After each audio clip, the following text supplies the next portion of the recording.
حضرت علی مرتضیٰ رضی اللہ تعالیٰ عنہ کا قبول اسلام کے متعلق چند واقعات کا ذکر کریں گے،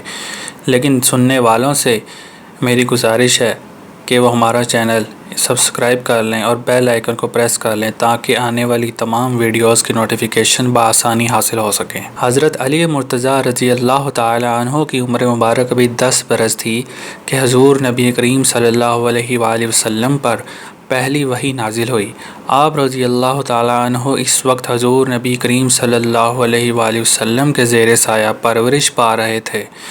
آپ رضی اللہ تعالیٰ عنہ نے نبی پاک صلی اللہ علیہ وآلہ وسلم اور ام المومنین حضرت سیدہ خدیجہ کو عبادت میں مصروف دیکھا تو حیرانگی کا اظہار کرتے ہوئے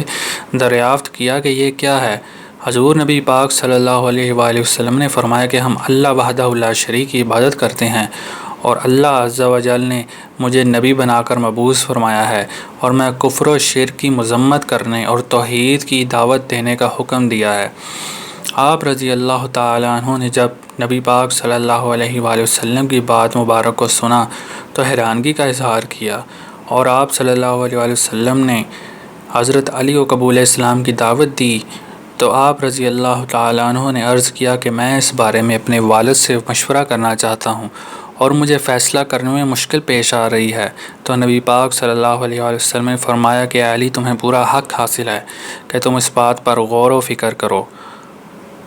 تو حضرت علی رضی اللہ تعالیٰ عنہ رات کو سونے کے لیے لیٹے تو اللہ عز و جل نے آپ کے قلب کو روشن کیا اور آپ نے والد سے مشورہ کیے بغیر حضور نبی پاک صلی اللہ علیہ وآلہ وسلم کی خدمت میں حاضر ہو کر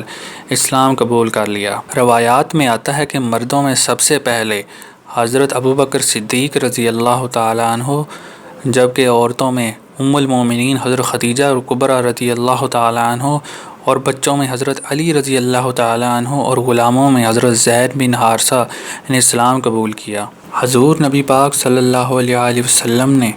اعلانیہ دعوت دیتے ہوئے قریش کو کوہ صفا سے پکارا، اے میری قوم، اگر میں تم سے کہوں کہ اس پہاڑ کے پیچھے سے دشمن ایک لشکر کی صورت میں تم پر حملہ آور ہونے والا ہے تو کیا تم میری بات کا یقین کر لو گے؟ سب نے کہا ہاں، ہم یقین کر لیں گے کیونکہ ہم نے تمہیں سچا اور امانت دار پایا ہے۔ حضور نبی پاک صلی اللہ علیہ وآلہ وسلم نے فرمایا، میں تمہیں اللہ عز و جل کے عذاب سے ڈراتا ہوں اور دعوت حق دیتا ہوں۔ اگر تم لوگ ایمان لائے تو فلاح پاؤ گے اور اگر ایمان نہ لائے تو خدا تمہیں عذاب دے گا۔ حضور نبی پاک صلی اللہ علیہ وآلہ وسلم کی بات سن کر قریش غصے میں آ گئے اور آپ کا چچا ابو لہب لوگوں کو بھڑکا کر واپس لے گیا۔ حضور نبی پاک صلی اللہ علیہ وآلہ وسلم نے قریش کے یوں لوٹنے کے بعد حضرت علی سے فرمایا کہ اس شخص نے جلدی کی، تم ایک دعوت کا انتظام کرو جس میں تم بنی عبد المطلب کو دعوت دو۔ چنانچہ ایک دعوت کا انتظام کیا گیا جس میں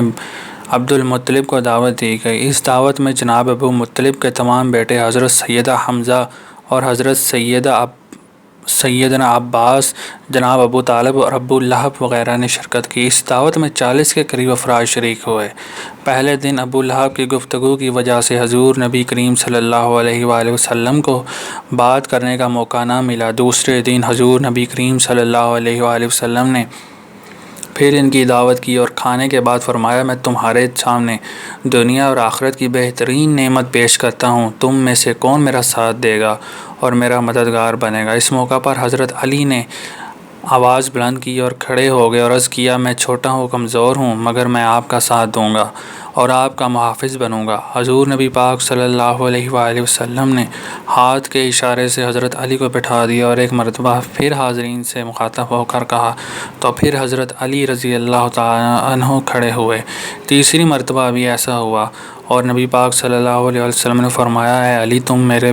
وارث اور بھائی ہو۔ حضرت علی کی کم عمری اور جسمانی کمزوری کا ابو لہب نے اس موقع پر مذاق اڑانا شروع کر دیا۔